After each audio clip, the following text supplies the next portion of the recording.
Once upon a time, in the middle of winter, when the flakes of snow were falling like feathers from the sky, a queen sat at a window sewing, and the frame of the window was made of black ebony.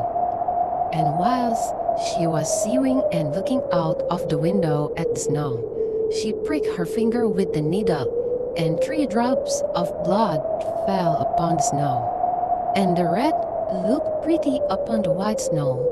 And soon after that, she had a little daughter, who was as white as snow. Her lips were as red as blood, and her hair was as black as ebony. And she was therefore called Little Snow White. And when the child was born, the queen died. After a year had passed, the king took to himself another wife. She was a beautiful woman, but proud and haughty, and she could not bear that anyone else should surpass her in beauty. She had a wonderful looking glass and said, looking glass on the wall, who in this land is the fairest of all? Oh, O Queen, art the fairest of all. Then she was satisfied, for she knew that the looking glass spoke the truth. But Snow White was growing up, and grew more and more beautiful than the queen herself. And once when the queen asked her looking glass, oh, looking glass on the wall, who in this land is the fairest of all? Oh, are fairer than all who are here, Lady Queen, but more beautiful still is Snow White as I win. Then the queen was shocked. She called a huntsman and said, take the child away into the forest, kill her, and bring her lung and liver as a token. Yes, your majesty. But when he had drawn his knife and was about to pierce Snow White's innocent heart, she began to weep and said, Husband, I will run away into the wild forest and never come home again. run away then, you poor child, the wild beasts will soon have devoured you. As a young bear just then came running by, he stabbed it, and cut off its lung and liver, and took them to the queen as proof that the child was dead.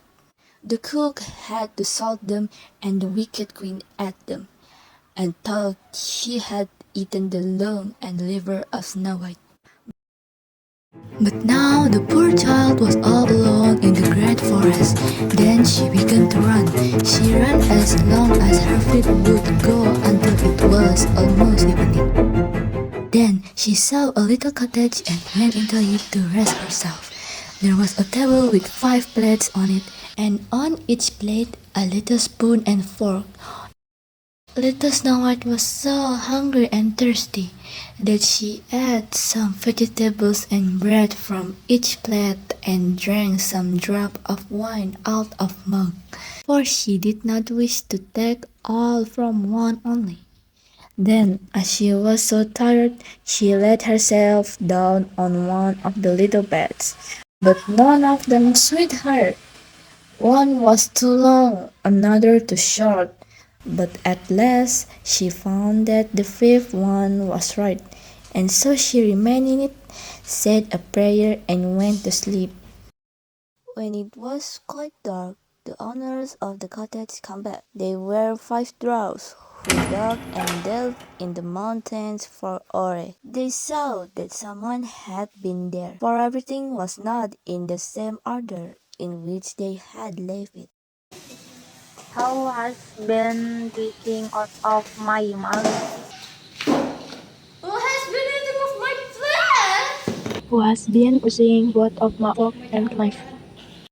Who has been sitting on my chair?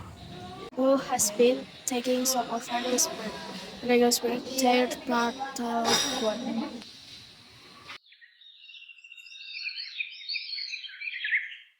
They lit their 5 candles, and as it was now lighting within the cottage, then the first looked around and saw that there was a little hollow on his bed. Who has been getting into my bed? Hey, somebody has been laying in my bed too. The others come up and each called out, but the fifth, when he looked at his bed, he saw little Snow White, who was lying asleep therein. Everyone, look over here. There's a little girl sleeping on Regal's bed. He called the others, who came running up, and they cried out with astonishment. "Oh heavens!" cried they. "What a lovely child!" And they were so glad that they did not wake her up. When it was morning, little Snow White awoke and was frightened when she saw the 5 dwarfs. Hey, little girl, do you have a name? What's your name? My name is Snow White. My lies, what's your names? I am Clarice. Call me by name, I don't accept the thanks cards. Serious? And that's all? I am Canopus. You can call me whatever you like. I don't think about it. Just call me Vega. Regal is Regal. If you come to our house, My stepmother had wished to have me killed, but the huntsman has spared my life, and I have to run for the whole day until last I found your dwellings. If you will take care of our house, cook my the best way safe and clean, and if you will keep everything neat and clean, you can stay with us and you shall want for nothing. Yes, with all my heart. And she stayed with them. She kept the house in order for them. In the mornings, they went to the mountains and looked for copper and gold. In the evenings, they came back. And then their supper had to be ready. The girl was alone the whole day, so the good dwarfs warned her and said, Beware of your stepmother. She will soon know that you are here. Be sure to let no one come in. Snow White began to feel frightened. She was confused, not knowing what to do. And the dwarf, he tried to calm her down. Don't worry, lady. I won't let that bad person hurting you. But the queen, believing that she had eaten Snow White's lung and liver, could not but think that she was again the first and most beautiful of all. And she went to her looking glass and said,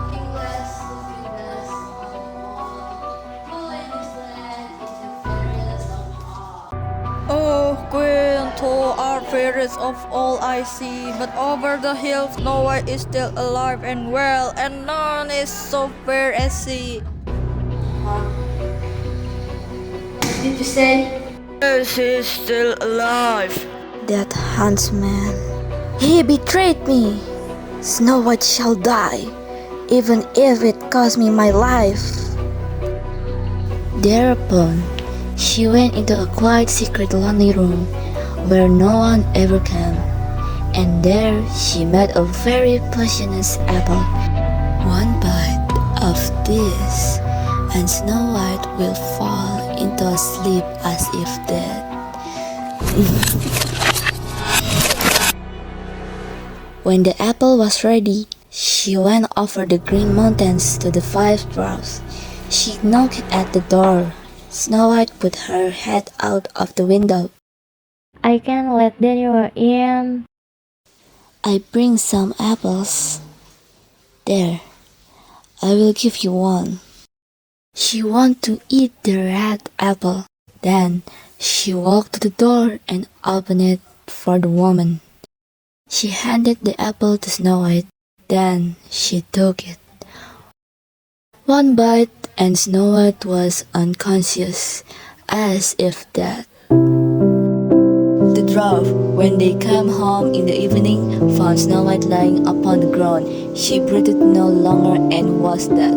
They laid her upon the grass, and all 5 of them sat around it and wept for her, and wept 3 days long.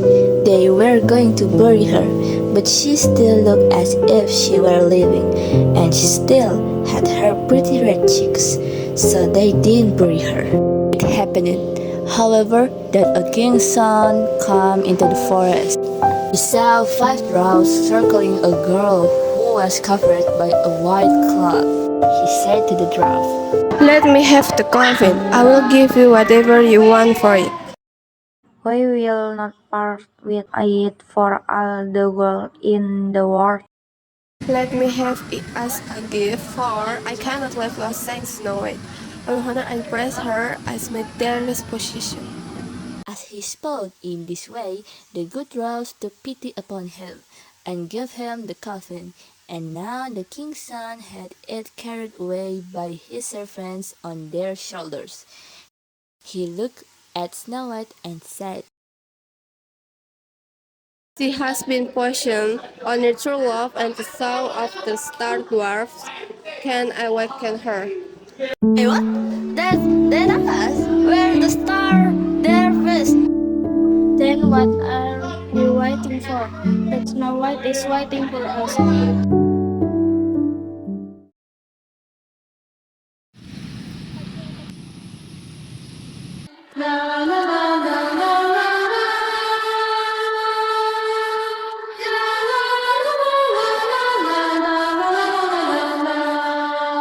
chants are sung, kisses are given, and before long she opened her eyes, lifted up the lid of the coffin, sat up, and was once more alive. Oh heavens, where am I? I love you more than everything in the world. Come with me to my father's palace. You shall be my wife.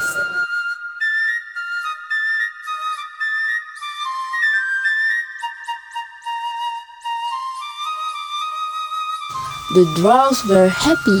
What a beautiful story! Their favorite Snow White had come back to life and found her true love. They danced. The dwarfs formed a circle, spinning around while holding hands with each other, singing a happy song.